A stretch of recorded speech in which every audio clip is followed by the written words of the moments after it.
Depuis que Kirito a accompli l'exploit exceptionnel de vaincre un boss en solo, des rumeurs se répandent comme une traînée de poudre parmi les joueurs.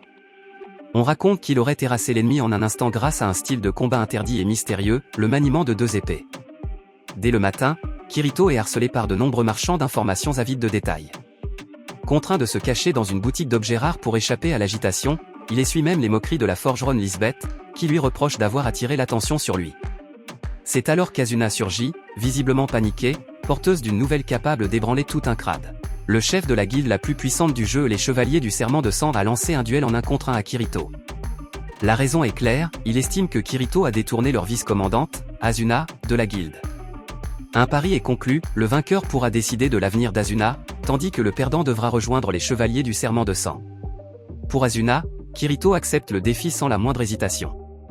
L'annonce de l'affrontement entre 2 figures majeures d'un crade attire aussitôt une foule immense de joueurs. Malgré la maîtrise par Kirito de son rare style à 2 épées, Asuna ne parvient pas à dissiper son inquiétude. Car le chef de la guilde, Heathcliff, possède une compétence unique d'origine sacrée, capable d'unir attaque et défense de façon quasi parfaite. Selon les rumeurs, aucun joueur n'a jamais réussi à réduire sérieusement sa jauge de points de vie. Le duel débute, Kirito prend l'initiative et déclenche aussitôt une offensive fulgurante à double lame. Mais chacune de ses attaques est bloquée avec une précision anormale, le plaçant rapidement en position défavorable. Heathcliff reste imperturbable, alternant défense absolue et contre-attaque maîtrisée, au grand enthousiasme des spectateurs. Kirito accélère alors son rythme, poussant son adversaire à la limite, au point de fissurer cette défense réputée invincible. Alors que la victoire semble enfin possible, Heathcliff détecte une ouverture et frappe sans laisser la moindre chance. Le temps semble suspendu. D'un mouvement net, Heathcliff dégaine son épée et assène le coup décisif. Kirito s'effondre, la défaite est incontestable. Conformément au pacte, il intègre les Chevaliers du Serment de Sang. Depuis la tragédie de la guilde des Chats Noirs, Kirito refusait pourtant toute appartenance à une guilde. En confiant enfin ce passé à Asuna, il lui révèle la blessure qu'il porte en lui. Comprenant sa douleur, Asuna le serre doucement dans ses bras pour le réconforter. Face à cette tendresse inattendue, Kirito reste incapable de trouver ses mots. Le lendemain, des vétérans de la guilde l'emmènent sous prétexte d'une évaluation de routine. Une formalité absurde pour un joueur qui a tenu tête au chef de la guilde. Parmi eux se trouve Curadale, un membre connu pour avoir autrefois suivi Asuna de manière insistante. Les anciens espèrent apaiser les tensions entre les 2 hommes, et Curadale présente des excuses en apparence sincères. Malgré le malaise qu'il ressent, Kirito accepte par respect pour la hiérarchie. Avant le départ, Curadale exige que tous remettent leurs cristaux de téléportation, sous prétexte de règles de sécurité. Lors d'une pause dans la zone du labyrinthe, Kirito remarque son comportement inquiétant. Mais il est déjà trop tard, un poison paralysant, dissimulé dans l'eau, commence à agir. Les 2 hommes sont immobilisés, tandis qu'un sourire glacial apparaît sur le visage de Curadale. Kirito crie au vétéran d'utiliser un cristal de désintoxication, mais Curadale le repousse violemment. Il assassine alors le membre de la guilde sans la moindre hésitation. Kirito comprend enfin, humilié par le passé, Curadale a nourri sa rancœur jusqu'à rejoindre un groupe de PK, des tueurs de joueurs. Les techniques de paralysie qu'il utilise proviennent de cette organisation criminelle. Tentant de gagner du temps, Kirito est transpercé à la cuisse. La douleur est si intense que sa conscience vacille, et l'idée que la mort puisse être une délivrance commence à le traverser. Alors que sa jauge de vie touche presque à 0, le visage d'Asuna surgit dans l'esprit de Kirito. Il comprend enfin que son cœur lui appartient depuis longtemps. S'accrochant à cette certitude, il parvient à empêcher l'ennemi d'enfoncer davantage son épée. Face à cette résistance inattendue, l'agresseur éclate d'un rire hystérique. Mais Asuna arrive à temps, utilise un cristal de soin pour sauver Kirito et lance aussitôt une contre-attaque furieuse.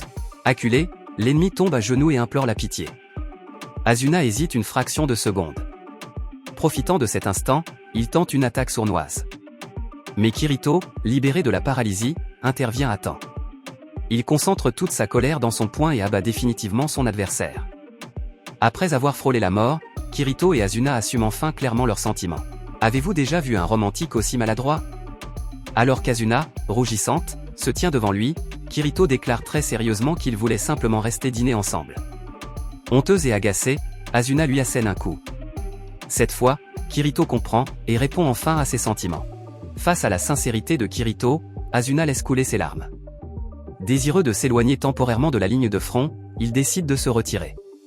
Kirito dépense toutes ses économies pour acheter une maison au bord d'un lac, au 22e étage. Un lieu paisible, entouré de nature, parfait pour souffler loin des combats. Ainsi commence leur vie commune, simple et sereine. Asuna observe Kirito endormi avec tendresse. Les deux passent leur journée à se promener dans la forêt, sous le regard envieux d'un joueur en train de pêcher. Pour éviter d'attirer l'attention, Kirito s'enfonce plus profondément dans les bois. C'est alors qu'il évoque une étrange rumeur, celle d'un fantôme. On raconte qu'une silhouette blanche apparaîtrait parfois dans cette forêt. À peine la phrase terminée qu'une forme blanche surgit au loin. Kirito s'approche prudemment et découvre une petite fille vêtue de blanc.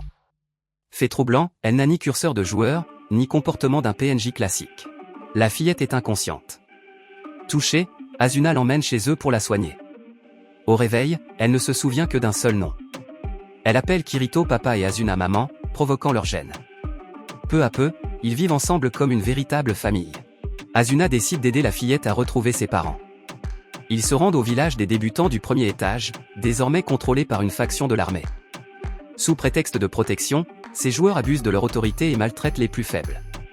Furieuse, Asuna les met en déroute. Soudain, la fillette se souvient, l'endroit où elle vivait n'était pas le premier étage, mais un lieu plongé dans l'obscurité, avant de s'évanouir. Après le malaise, un ancien joueur leur offre un refuge temporaire. Peu après, des membres de l'armée viennent présenter leurs excuses. Ils révèlent que l'organisation est divisée, une faction a sombré dans la corruption. Le véritable chef de l'armée, Tinker, a été piégé dans un labyrinthe dès le début, laissant le commandement entre de mauvaises mains. Connaissant la force de Kirito, l'armée sollicite son aide. Dans le labyrinthe, des monstres de niveau extrêmement élevé apparaissent, anormalement puissants pour cette zone. Kirito dégaine ses deux épées et ouvre rapidement un passage sécurisé. Alors qu'ils approchent de Tinker, une gigantesque faux s'abat du ciel. Kirito repousse un joueur juste à temps tandis que les murs s'illuminent de lumière bleue. Asuna ordonne l'évacuation immédiate de la petite. Le boss apparaît, un faucheur colossal, bien au-delà de leur niveau. Un seul coup suffit à réduire leur jauge de vie de moitié. Au moment critique, la petite s'interpose. Une barrière invisible bloque l'attaque, et le mot « indestructible » apparaît au-dessus d'elle. Suspendue dans les airs, elle invoque une gigantesque épée de flammes et repousse le faucheur. Les flammes se referment comme une prison et anéantissent le boss. Après le combat, la petite retrouve la mémoire. Elle n'est pas une enfant ordinaire, mais une IA du programme de soutien psychologique des joueurs. Mise en veille par le système, elle a longtemps observé et absorbé les émotions négatives. Touchée par l'amour sincère de Kirito et Asuna, elle a brisé les limites du système pour les rejoindre.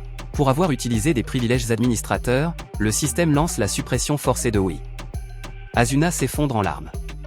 À la dernière seconde, Kirito exploite ses connaissances en programmation et accède à la console système. Il sauvegarde les données de Wii et les convertit en un objet unique, un noyau système nommé cœur de Wii. On se voit dans le prochain.